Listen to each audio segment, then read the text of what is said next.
কোচবিহার লালদিঘির পাড়ে শ্রী শ্রী শ্যামা পুজোর সঙ্গীতানুষ্ঠানে শুভ সূচনা করেন ভারতীয় ক্রিকেট দলের খেলোয়াড় ও সাংসদ ইউসুফ পাঠান। এছাড়াও উপস্থিত ছিলেন কোচবিহার তৃণমূল কংগ্রেসের জেলা সভাপতি ও 16 নম্বর ওয়ার্ডের কাউন্সিলর অভিজিৎ দেবভৌমিক ও বিশিষ্ট ব্যক্তিরা। প্রদীপ প্রজ্বলনের মাধ্যমে এই অনুষ্ঠানের শুভ সূচনা হয়। কলকাতা থেকে আগত শিল্পীদের দ্বারা বিভিন্ন সঙ্গীতানুষ্ঠান রয়েছে তাদের।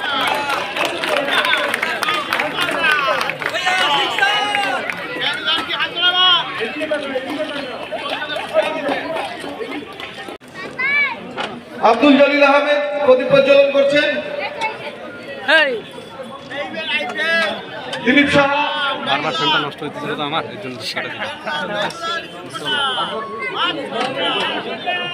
জ্যোতির্ময় দাস প্রদীপ প্রজ্বলন করছেন।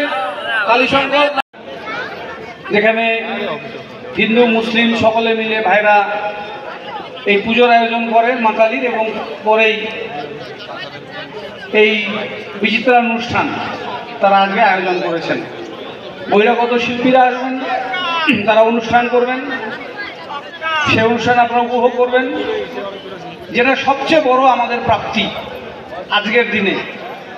যে অনুষ্ঠানে কুচবিহারে সংগঠনের কাজে এসছেন ভারতীয় ক্রিকেট দলের, শুধু ক্রিকেট দল বলবো না, বিশ্বকাপ জয়ী ক্রিকেট দলের আমাদের সকলের প্রিয় খেলোয়াড় ইউসুফ পাঠান, যাকে আমরা পেয়ে সবচেয়ে বেশি আপ্লুত এবং আনন্দিত। কুচবিহারবাসী তাকে করতালি দিয়ে স্বাগত জানাবেন যে আপনি এগিয়ে চলুন।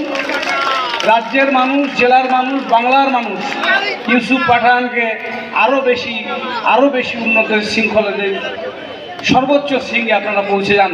আপনারা দুই ভাই, শুধু আমি ইউসুফ পাঠান নয়, আমি তার ভাইয়েরও আমরা সকলের আমরা প্রশংসা করছি।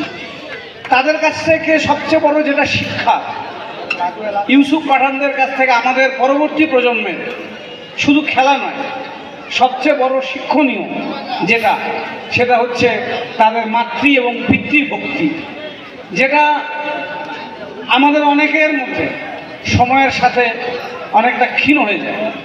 সেই জায়গাতে ইউসুফ পাঠান আমাদের সমাজের কাছে একটা শিক্ষা। তাই আজকে আমরা আস্তে আস্তে গল্প করছিলাম।